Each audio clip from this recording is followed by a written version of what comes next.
माननीय मुख्यमंत्री श्री भजनलाल शर्मा जी, माननीय लोकसभा के अध्यक्ष और यहां सांसद कोटा से और हमारे आदरणीय श्री ओम बिरला जी और यहां राजस्थान के मंत्री मदन दिलावर जी, हरिलाल नागर जी, गौतम डाक जी, कन्हैयालाल चौधरी जी और यहां उपस्थित सभी सम्माननीय अतिथिगण, कोटा, बूंदी और हड़ौती क्षेत्र से मेरे भाई और बहनों, आप सभी को मेरा हार्दिक प्रणाम। आज कोटा आकर मुझे घनी खुशी हो रही है। आज थोड़ा कोटा बूंदी नई उड़ान भरने जा रही है। आदरणीय प्रधानमंत्री श्री नरेंद्र मोदी जी के प्रभावशाली नेतृत्व में कोटा में एक बड़े ग्रीनफील्ड एयरपोर्ट का लंबा इंतजार, जो सपना बनकर रह गया था, उस सपने को साकार करने का काम एनडीए की डबल इंजन सरकार आज वो करने जा रही है। आप सभी को इस शुभ अवसर पर हार्दिक बधाई और शुभकामनाएं देता हूं। राजस्थान की संस्कृति कहती है पधारो सा, और आज लगता है कि कोटा पूरे देश से कह रहा है पधारो सा। भाई और बहनों, यह राजस्थान वीर भूमि है, यह स्वागत की परंपरा है और स्वाभिमान की रक्षा भी एक संकल्प बनकर यहां के लोग आगे बढ़ाते हैं। और यहां की मिट्टी में शौर्य है, संस्कार है और सपनों को सच करने का ताकत भी यहां राजस्थान के लोगों में है। और यही तो है म्यारो राजस्थान और म्यारो गौरव। राजस्थान केवल एक राज्य नहीं है, यह भारत के इतिहास, शौर्य और संस्कृति की एक बहुत बड़ी पहचान भी है। यहाँ के महाराणा प्रताप के शौर्य ने हमें स्वाभिमान से जीना सिखाया। यहाँ चित्तौड़ हो या आमेर हो, यहाँ के किलों ने वीरता की नई परिभाषा हम सबको लिखी है। यहाँ के पुष्कर, अजमेर, माउंट आबू ने भारत को ही नहीं पूरे विश्व को स्पिरिचुअल टूरिज्म डेस्टिनेशन को बनाने का एक काम किया है। और यहाँ पोखरण की बात करें तो भारत को एक परमाणु शक्ति का आत्मविश्वास यहाँ राजस्थान की धरती ने पूरे भारत को दिया है। और कोटा की अगर बात करें तो कोटा सिर्फ राजस्थान का ही शहर नहीं, भारत का ही एक सबसे बड़ा शहर है।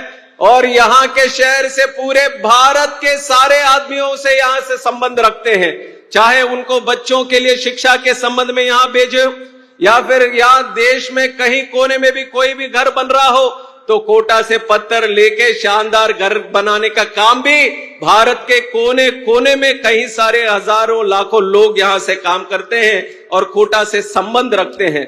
और आज कोटा की अगर बात करें, जैसे मैंने बोला है, कोटा से संबंध तो सभी लोग रखते हैं। और कोटा जब आने की बारी होती है तो कोटा के आसपास के एयरपोर्ट ढूंढने पड़ते हैं।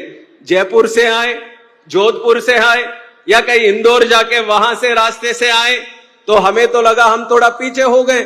यहाँ के तो रोड शानदार बन गए, यहाँ के रोड के साथ रेलवे नेटवर्क इतना शानदार बन गया है। और यहाँ के आदरणीय अध्यक्ष महोदय ओम बिरला जी का सोच और सपना था कि जिस तरह से लॉजिस्टिक्स में कोटा रोड, रेल और सभी तरह से यहां से जुड़ा हुआ है, एक शानदार ग्रीनफील्ड एयरपोर्ट से भी यहां से जुड़े, ताकि किसी के भी मन में जब आए कि कोटा जाना है तो सीधा उड़ान भरकर कोटा की धरती पे ही उतरे और कहीं ना उतरे। ये उनका सपना था। और इसीलिए जब मैं तीसरी बार सांसद चुन के आया था और मुझे आदरणीय प्रधानमंत्री जी के आशीर्वाद से और हमारे दल के नेता चंद्रबाबू नायडू जी के आशीर्वाद से आज के कैबिनेट में सबसे युवा मंत्री होने का एक मौका मिला और मैं संसद में सबसे पहली बार गया तो अध्यक्ष महोदय ने हमसे बात की, हमें बुलाया अपने कमरे में और कमरे में बुलाए। सबसे पहले तो बधाई दी ये मंत्री बनने के लिए और दूसरा विषय उन्होंने उठाया कि हमारे कोटा में एयरपोर्ट बनाना है, कब बनाओगे ये बताओ। और ये शुरुआत की बात थी, ये जब ये इस बार का ये लोकसभा शुरू हुआ उस समय की बात थी। और तब से लगातार अब तक कितने भी लोकसभा के सेशन हुए हो या फिर अलग से भी कई बार उन्होंने हमसे बात की, हमें बुलाए, रिव्यू पे बुलाए और एक ही बात की उनकी जिगर थी कि जितना जल्दी हो सके इसका शिलान्यास हो और इसका पूरी तरह से काम करके यहाँ पे अच्छा सा एक एयरपोर्ट बने। अब मैं यहाँ पे आकर देख सकता हूं कि क्यों इतने उत्साहित थे वो मनाने के लिए। ये उत्साह तो केवल उनका नहीं है, ये उत्साह तो कोटा, बूंदी और हड़ौती क्षेत्र का है। यहां आके मुझे देखने को मिल रहा है कोटा का उत्साह, कोटा का उमंग, कोटा का उल्लास, सब कुछ है यहां पे। तो अभी क्या बाकी है? कोटा का उड़ान बाकी है, और वो उड़ान निश्चित तौर पे अगले 2 साल में पूरी तरह से अच्छा सा एयरपोर्ट यहां बनाने का काम केंद्र सरकार और हमारे एयरपोर्ट अथॉरिटी ऑफ इंडिया की तरफ से करेंगे। ये हमारा आप सबसे वादा है। और जो बनने वाला है, यहां पे 1507 करोड़ रुपए की लागत से 20,000 वर्ग मीटर का एक नया टर्मिनल भवन बनेगा। यहां पे तो पहले से भी एक एयरपोर्ट हमारे पास है, 450 एकड़ का एयरपोर्ट था, पर छोटा रनवे था। रनवे के वजह से बड़े प्लेन यहां पे उतर नहीं सकते, बड़े प्लेन उतर नहीं सकते तो दूर के प्लेन यहां पे आ नहीं सकते। तो हर तरह से एक रिस्ट्रिक्शन वहां पे बना था, और शहरीकरण वहां के एयरपोर्ट के चारों ओर इतना बन गया कि वहां किसी को कोने में भी एक्सपैंड करेंगे तो संभव नहीं था। तो एक ही वो उसका लक्ष्य है कि नया ग्रीनफील्ड एयरपोर्ट बनाना है। तो उसके तौर पे यहां के लोगों ने, यहां के किसानों ने, यहां के जमीन देने वाले सभी लोगों से मैं सिविल एविएशन की तरफ से हृदय से उन सबको मैं धन्यवाद देना चाहता हूं। इसमें तो ओम बिरला जी का भी उनका प्रयास रहा है, खासकर हमारे आदरणीय मुख्यमंत्री जी भजनलाल शर्मा जी का भी काफी प्रयास इनका रहा है, क्योंकि अगर वो लगते नहीं इसके पीछे, अगर वो जमीन हमें नहीं देते तो ये संभव भी नहीं हो पाता। जब वो मुख्यमंत्री बने उनके प्रायोरिटी लिस्ट में भी ये सीधा ऊपर चला गया था कि जितना जल्दी हो सके कोटा में हमें एयरपोर्ट बनाना है। तो उनको भी मैं धन्यवाद देना चाहूंगा। पर उस सब के बाद भी, प्रधानमंत्री जी के आशीर्वाद के बाद, हमारे प्रयासों के बाद अगर ये आज संभव हो पा रहा है, तो आप सबने जो मदद की, आप सबने जो सहायता जाहिर की, उसके वजह से इतना बड़ा एयरपोर्ट आज बनाने का और शिलान्यास करने का कार्यक्रम हम अभी कर पा रहे हैं। 1100 एकड़ में एक भव्य नया टर्मिनल बनेगा, और इसका डिजाइन भी अभी बनाने वाले हैं। डिजाइन भी इस तरह से शानदार बनाएंगे कि यहां पे ये हड़ौती क्षेत्र हो, या यहां पे कल्चर हो, विरासत हो, या यहां पे के ट्रेडिशंस हो, यहां पे जिस तरह से ये लोगों का रहना हो, वो सब, वो जो विरासत है यहां पे, वो पूरा हम अपने टर्मिनल बिल्डिंग में दर्शाने का काम करेंगे, ताकि यहां से कोई भी टर्मिनल इस्तेमाल करके यहां से बाहर जा रहा है, या कोई भी बाहर से टर्मिनल से अभी कोटा आने का काम करेंगे, तो कोटा का दृश्य, कोटा का प्यार, कोटा का जो यहां पे जो अवसर है, वो सब वो टर्मिनल से ही उनको दिखना शुरू हो जाए। उस तरह का एयरपोर्ट हम यहां पे बनाने के लिए पूरी तरह से तैयार हैं। और यहां पे एयरपोर्ट टर्मिनल की बात करें तो सिर्फ जहां पे भी एयरपोर्ट बनता है तो सिर्फ यह यात्रा के लिए नहीं, मैंने भी देखा है अभी जिस तरह से एयरपोर्ट में इस गति से, वो तेज गति से हम डेवलप करने जा रहे हैं। अभी आदरणीय प्रधानमंत्री जी ने भी उसका उल्लेख किया है। 2014 में जब प्रधानमंत्री जी नरेंद्र मोदी ये भारत के प्रधानमंत्री बने, तब 74 एयरपोर्ट थे हमारे देश में। आज 12 साल के करीब हो गए उनके नेतृत्व में। 12 साल में 74 एयरपोर्ट पूरे वहां के नंबर से अभी बढ़कर बने 167। 74 से लेके 167, मतलब 2 गुने से भी ज्यादा। इसका मैंने दूसरे तरीके से भी कैलकुलेशन किया कि इतने सारे एयरपोर्ट बन रहे तो कितने दिन में नया एयरपोर्ट बन रहा है। तो हर 45 दिन में भारत में एक नया एयरपोर्ट खोलने का काम आदरणीय प्रधानमंत्री नरेंद्र मोदी जी ने किया है। ये अगर कोई और देश में जाके आप बात करेंगे कि 45 दिन में आप नया एयरपोर्ट बना के दिखाएं, तो सब लोग बोलेंगे तो ये तो मुमकिन ही नहीं है। पर भारत में क्या है? भारत में मोदी जी है। मोदी जी है तो मुमकिन है, और ये मुमकिन करके दिखाया है। और उसी तरह आज कोटा बूंदी में भी एक नए ग्रीनफील्ड एयरपोर्ट की भी मुमकिन बात को अब हमारे सामने हम सब साक्षी बनने जा रहे हैं। और यहां आदरणीय ओम बिरला जी इतने सारे काम कोटा के लिए उन्होंने किया है। यहाँ के जनता से अच्छा संबंध रखते हैं। वैसे अभी मैं देख रहा हूं पिछले 10 साल तो मैं सांसद होने के नाते तो बार बार आप क्षेत्र जा सकते हैं, क्षेत्र में सारे कामों को अटेंड कर सकते हैं। आजकल राजनीति भी ऐसे हो गई है, सिर्फ शिलान्यास या उद्घाटन के काम नहीं, किसी के घर में अगर बच्चा होता है या फिर उसके शादी होती है, शादी से लेकर हर काम में, हर चीज में हम सबको आप लोग जोड़ते हैं। इतना प्यार लोगों से हमें मिलता है और सबका एक्सपेक्टेशन रहता है कि हर उसमें फंक्शन में हम भी शामिल हो जाए। सांसद के तौर पे तो आम तरीके से जा पाते थे, अब तो मंत्री बन गए तो थोड़ा मुश्किल हो जाता है। पर हम आदरणीय ओम बिरला जी को देखते हैं कि किस तरह वो क्षेत्र को भी संभालते हैं। एक तरह सदन को संभालना ही बहुत बड़ी बात होती है, क्योंकि सब तो हमारे तरह अच्छे बच्चे नहीं होते संसद में, कुछ लोग तो इधर उधर के भी होते हैं, पर उनको भी ठीक करने का काम हमारे आदरणीय अध्यक्ष महोदय करते हैं। तो वो तो हुआ 543 लोग के हैं, बट यहां कॉन्स्टिट्यूंसी तो लाखों लाखों लोग को मैनेज करना, उनको देखभाल करना, उनको कभी भी कुछ भी आपदा हो तो उनको संभालना, उनको धैर्य देना, ये सब काम भी इतने अच्छे तरीके से ओम बिरला जी करते हैं। तो हमारे लिए एक इंस्पिरेशन की तरह उनका नेतृत्व रहा है और आज वो खासकर देखने को, प्रत्यक्ष में देखने को भी हमें मिला है। तो इस अवसर हमारे लिए बनाने के लिए भी ओम बिरला जी को हृदय से मैं धन्यवाद देना चाहता हूं। और उसी तरह आगे जाते हुए भी आज तो आपके सपना एक पूरा होने जा रहा है। मेरा भी सपना था कि राजस्थान आऊं, एविएशन के संबंध में एक अच्छा सा काम करें और एविएशन के संबंध में एक अच्छा सा भाषण यहां पे दे। भाषण अच्छा हुआ है कि नहीं है तो आप बताएंगे और टीवी में जो लोग हैं वो बैठे हुए वो बताएंगे। पर जो मेरा सपना जो आज सच हुआ है कि यहाँ पे आ पाऊं, यहाँ पे आ गया मैं और अच्छा सा कार्यक्रम में मैं शामिल हुआ और यहाँ ये साफा पहन के भी भाषण देने का एक बहुत बड़ा सपना था, वो भी मेरा पूरा हो गया है। तो आज बहुत खुशी का दिन है मेरे लिए भी, और ये खुशी आज के लिए नहीं, ये आगे जाते हुए भी ये खुशी को हमें कंटिन्यू करना है। और हमारे तरफ से ये वादा बिल्कुल करते हैं कि जिस तरह तेज गति से, क्योंकि 23 तक तो ये कोटा बूंदी एयरपोर्ट के बारे में जितना तेज गति से हम वहां पे केंद्र सरकार से निर्णय ले रहे थे, राज्य सरकार से कुछ ऊपर नीचे हो रहा था।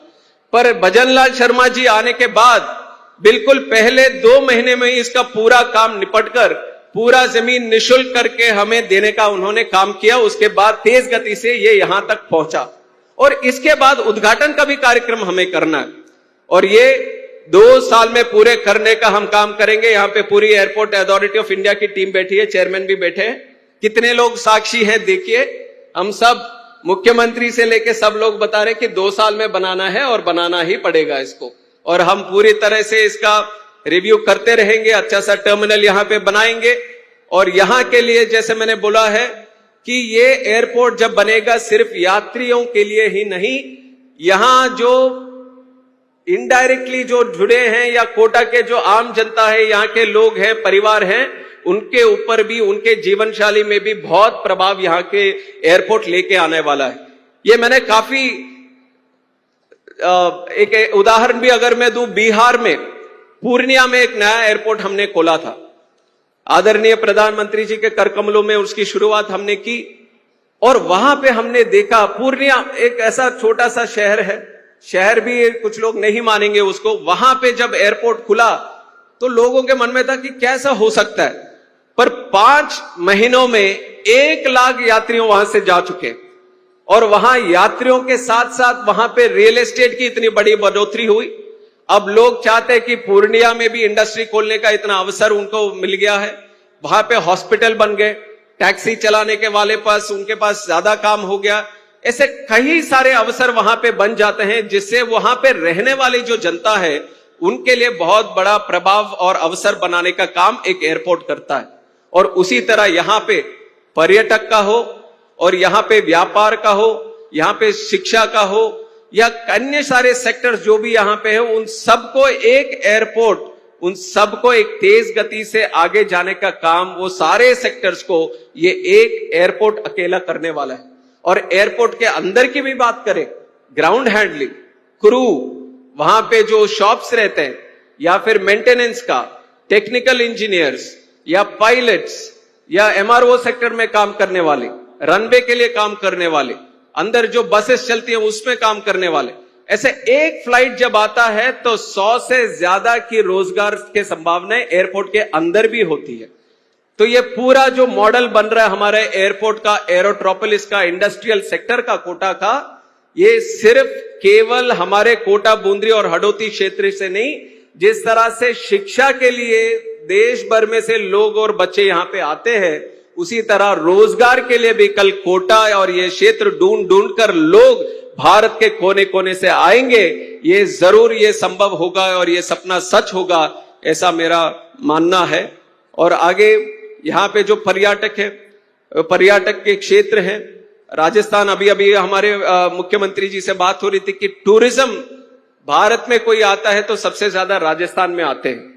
और उसी तरह राजस्थान में जो छोटे छोटे शहर हैं, छोटे छोटे संभावना है पर्यटक के तौर पे, उनको भी डेवलप करने के लिए सिविल एविएशन, वहां पे कनेक्टिविटी बढ़ाने की बहुत बड़ी क्षमता है और उसको आगे भी बढ़ाना चाहिए।